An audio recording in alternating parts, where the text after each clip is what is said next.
రెడ్డిగా speaker అయ్యన్నపై YCP నేత ఉమాశంకర్ గణేష్ తీవ్ర ఆరోపణలు చేశారు. కొడుకును ప్రమోట్ చేసుకోవడానికి సృష్టి క్షేత్రం డ్రామా మొదలుపెట్టారని ఆరోపించారు. 108 కాదు 180 అడుగుల విగ్రహం పెట్టుకోండి, తమకు అభ్యంతరం లేదన్నారు. కానీ ప్రభుత్వ స్థలంలో కాకుండా సొంత స్థలంలో పెట్టుకోవాలన్నారు వైసీపీ నేత గణేష్. స్పీకర్ అయ్యన్న పాత్రుడు అధికార దుర్వినియోగానికి పాల్పడుతూ అధికారులను మేనేజ్ చేస్తున్నారని ఆరోపించారు. హైకోర్టు ఉల్లంఘనలపై కలెక్టర్ ఎస్పీకి ఫిర్యాదు చేసినా పట్టించుకోవడం లేదని, దీనిపై మళ్లీ న్యాయస్థానానికి వెళుతున్నట్టు చెప్పారు గణేష్.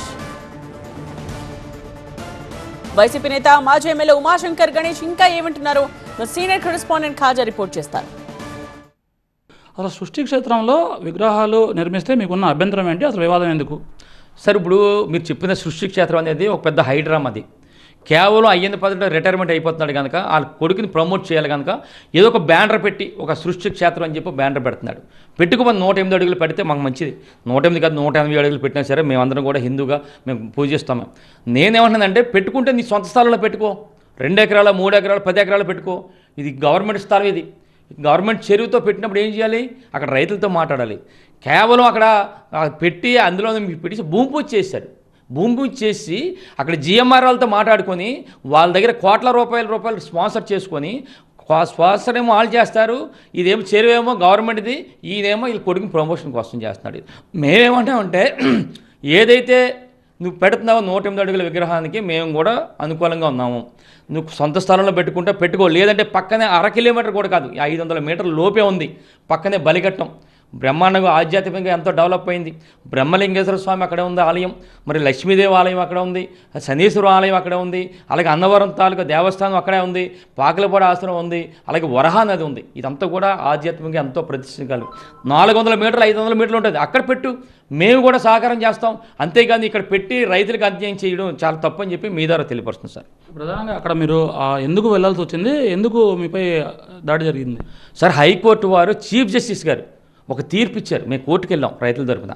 ఏమి ఇచ్చారంటే ఎట్టి బస్సులు కూడా అక్కడ విగ్రహాలు పెట్టడానికి వీల్లేదు. ఒకవేళ చుట్టూ కానీ ఏదైతే గట్టు ఉందో బ్యూటిఫికేషన్ కానీ ఏదైనా మట్టి దవ్వకాలుగా చేయాలంటే మా అక్కడ హైకోర్టు ముందు పెట్టిన తర్వాత అనుమతి తీసుకొని చేయాలన్నారు. కానీ ఈరోజు 24వ తారీఖున ఎవరైతే చీఫ్ జస్టిస్ గారు మరి రిటైర్ అయ్యారో, రిటైర్ అయిన వెంటనే స్టార్ట్ చేస్తారు వీళ్ళ వరకు. అంటే నాకు అర్థం కావట్లేదు. ఒక చీఫ్ జస్టిస్గా రిటైర్ అయిపోతే ఆయన ఇచ్చిన ఆర్డరు మాఫీలో పోద్దా లేకపోతే పోద్దా నాకు అర్థం కావట్లేదు ఇప్పటికీ కూడా. 24 రిటైర్ అయ్యారు చీఫ్ జస్టిస్ గారు, 25 నుంచి పనులు స్టార్ట్ చేశారు. 25 చేశారు, 26 చేశారు. వెంటనే 27 తారీఖున అవన్నీ పట్టుకొని ఫుటేజ్ పట్టుకొని అక్కడ అనకాపల్లి జిల్లా కలెక్టర్ గారిని కలిసాం, ఎస్పీ గారిని కలిసాం, ఏమాత్రం పట్టించుకోలేదు. అందుకనే దీన్ని మీకు హైకోర్టు కూడా మళ్ళీ వెళ్తున్నాను.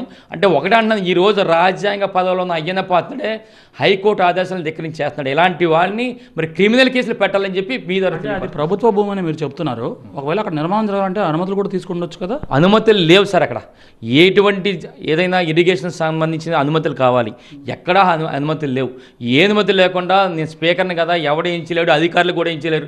నిజంగా ఏదైతే అనుకున్నాడో అదే జరుగుతుంది. ఈరోజు ఫర్దర్గా ఈ అంశమే మీరు ఎలా ముందుకెళ్తారు? మా జిల్లా పార్టీ నాయకులందరూ కూడా రావడం, మా ఎక్స్ మినిస్టర్లు అందరూ కూడా రావడం జరిగింది.